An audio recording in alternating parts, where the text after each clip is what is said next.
नमस्कार, मैं सना हुसैन। वाईफाई हिंदी खबर में आपका स्वागत है। कोरोना वायरस से जंग जीतने के लिए समाज सेवियों की राय। माननीय प्रधानमंत्री जी ने सेकेंड लॉकडाउन 3 मई तक बढ़ाया है। इस पर हमारे संवाददाताओं ने समाज सेवियों की राय जानी। जनपद के समाज सेवियों ने दिन पर दिन लड़ रहे कोरोना मरीजों के प्रति अपनी राय प्रस्तुत की।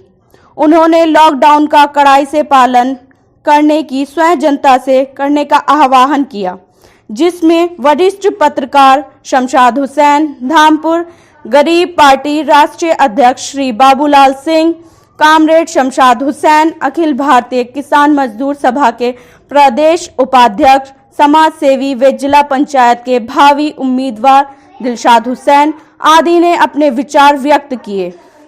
शमशाद हुसैन ने अधिवक्ताओं को जो सरकार ने इलाज आदि की सुविधा उपलब्ध कराने की घोषणा की है, उन्होंने पत्रकारों के लिए भी ऐसी घोषणा करने और दिल्ली सरकार की तर्ज पर सभी गरीब परिवारों को राशन किट देने की मांग की है।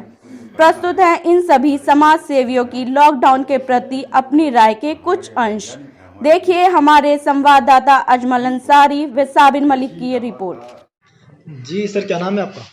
देखिए, मेरा नाम कामरेड शमशाद है और मैं अखिल भारतीय किसान मजदूर सभा का उत्तर प्रदेश का उपाध्यक्ष हूँ। जी, ये बताएं कि प्रधानमंत्री ने लॉकडाउन 2 का जो 3 मई तक बढ़ाया है, इसमें आप क्या कुछ कहना चाहेंगे? देखिए, लॉकडाउन जो है ये तो सही बढ़ाया गया है जी, और ये थोड़ा सा एक लेट हो गया। जी, अगर हम फरवरी से ही जी, ये देश में लॉकडाउन सरकार लागू करती जी, और विदेश से जितने भी लोग आ रहे थे उनका आने पे रोक लगाती तो हमें इसका और ज्यादा फायदा होता। लेकिन ये सही कदम है और इस पे जनता को पालन करना चाहिए।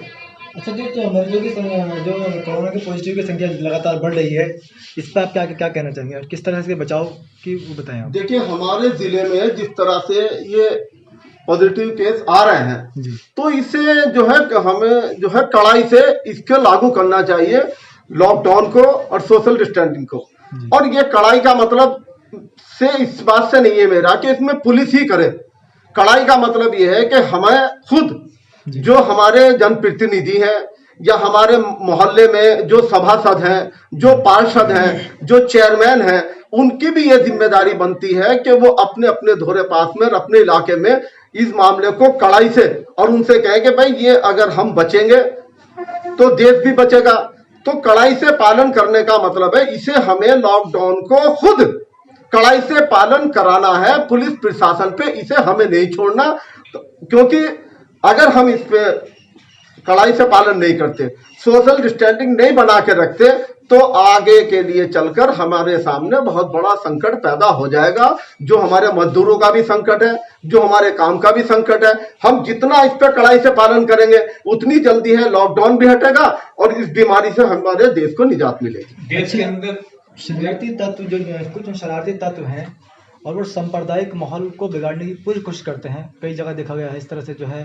तो इसमें आप क्या प्रतिक्रिया है इन लोगों के लिए? देखिए, जो भी लोग इस तरह का काम कर रहे हैं, मैं उन्हें एक तरह से नादान समझूंगा। वो नादान है, नादानी है उनकी। आज जो पूरा देश है वो कोरोना वायरस जैसी महामारी से लड़ा है और जिस तरह से हम लोगों ने आजादी की लड़ाई लड़ी थी, उसमें हिंदू, मुस्लिम, सिख, ईसाई हम हिंदुस्तानी थे। आज ऐसी ही लड़ाई की जरूरत है कि हम सबकी एकता होनी चाहिए।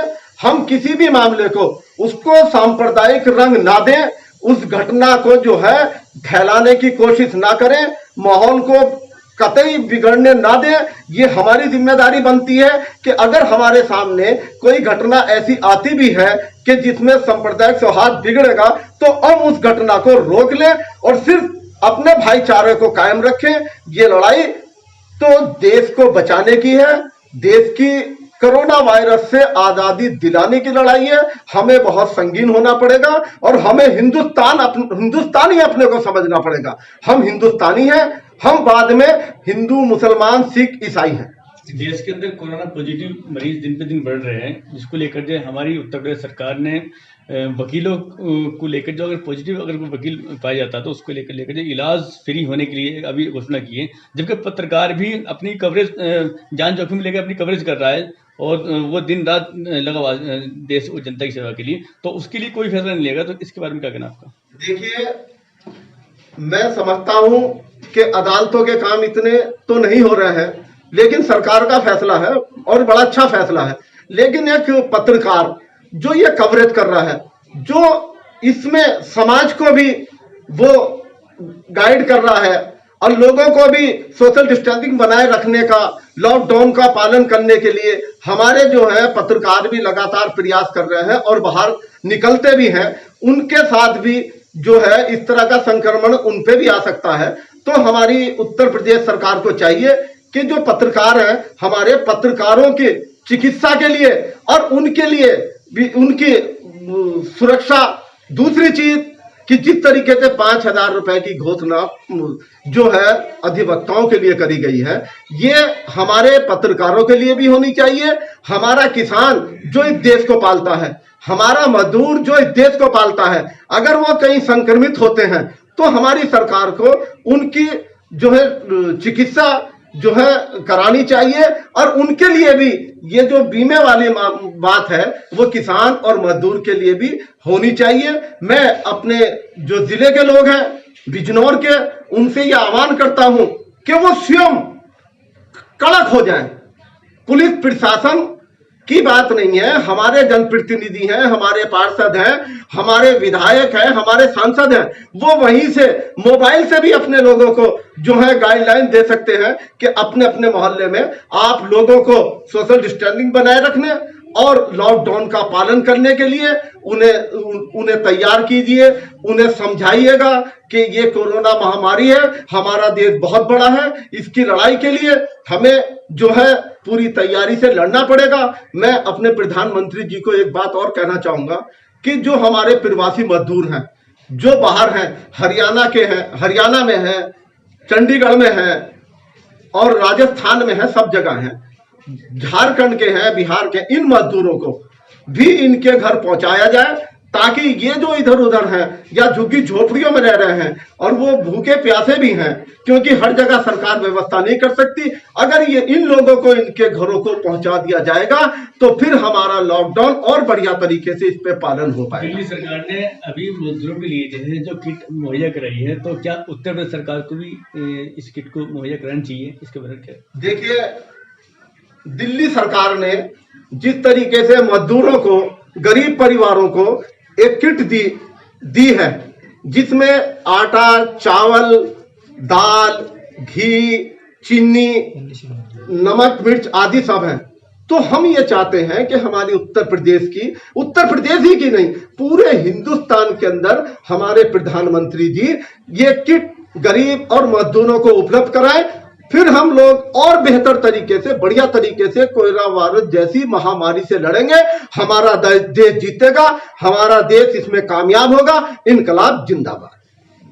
वहां से निकलने का पहली चीज तो ये है, ये कहा गया है, मेडिकल भी इसे मानता है और धार्मिक स्तर पे भी इसे हमारे मुस्लिम धर्म में माना जाता है कि यदि कहीं पे कोई बुरी ऐसी बीमारी फैल जाए जिससे जान जाने का खतरा हो, तो उस शहर या उस राज्य या उस ज़िले को छोड़ के दूसरे राज्य में या दूसरे ज़िले में नहीं जाना चाहिए, अपने घर रहना चाहिए, ये माना गया है। लेकिन जब सरकार करोड़ों मजदूरों का खाने की व्यवस्था नहीं कर सकती, रहने की नहीं कर सकती, और जो मजदूर जिस फैक्ट्री के अंदर काम करते हैं उस फैक्ट्री का मालिक उन्हें 21 दिन के लिए न जगह दे सकता है, न खाना दे सकता है, और इसीलिए ये विपदा पूरे देश के ऊपर एक बहुत बड़ी विपदा बन के आ गई है और आज तक लोग परेशान हैं। ये प्रधानमंत्री जी के आनन फानन में बोलने का नतीजा है और बिना सोचे समझे इस पे क्रियान्वयन शुरू करने का प्रशासन का नतीजा है, तो आज लोग इतने परेशान हैं। हमारे पीएम नरेंद्र मोदी जी ने 3 मई तक का लॉकडाउन बढ़ा दिया था अभी, तो इसको लेकर जो है फिलहाल लॉकडाउन और अच्छी तरह से सफल हो और ये कोरोना वायरस जो है पूरी तरह से हमारे देश से खत्म हो जाए, तो इसको लेकर जो और क्या सुझाव देना चाहते हैं आप? कोरोना वायरस से जंग लड़ने के लिए और इसको पछाड़ने के लिए जितना जिम्मेदारी सरकार और नरेंद्र मोदी जी की बनती है, उससे जो जिम्मेदारी है उससे कम हमारी जिम्मेदारी भी नहीं है। हम सबको भी इसका सही तरीके से पालन करना चाहिए और इस लॉकडाउन को जिस जगह पर संक्रमण नहीं पाया जाता है या जिस जगह पर इस बीमारी का कोई मरीज नहीं है, तो उस जगह पर लॉकडाउन को अगर सरकार खोलती है तो मेरे नजरिए में कोई दिक्कत नहीं है। लेकिन जिन जगहों पर इन लोगों के मरीज हैं वहां पे अगर लॉकडाउन खोला जाता है तो उसके रिजल्ट जो है वो गंभीर आ सकते हैं। अपने आप करनी चाहिए, गवर्नमेंट के ऊपर नहीं रहना चाहिए। गवर्नमेंट को जो करना है वो कर रही है और इसमें जो हमारे वैज्ञानिक हैं हमारे देश के, उनको एक ऐसी दवा का इजाद करना चाहिए, ऐसी दवा का निर्माण करना चाहिए जो मतलब इस कोरोना को समाप्त करने में कारगर सिद्ध हो। आर्थिक स्तर पर जो है सरकार को क्या मदद करनी चाहिए जनता की? आर्थिक आधार पे मतलब गरीबों को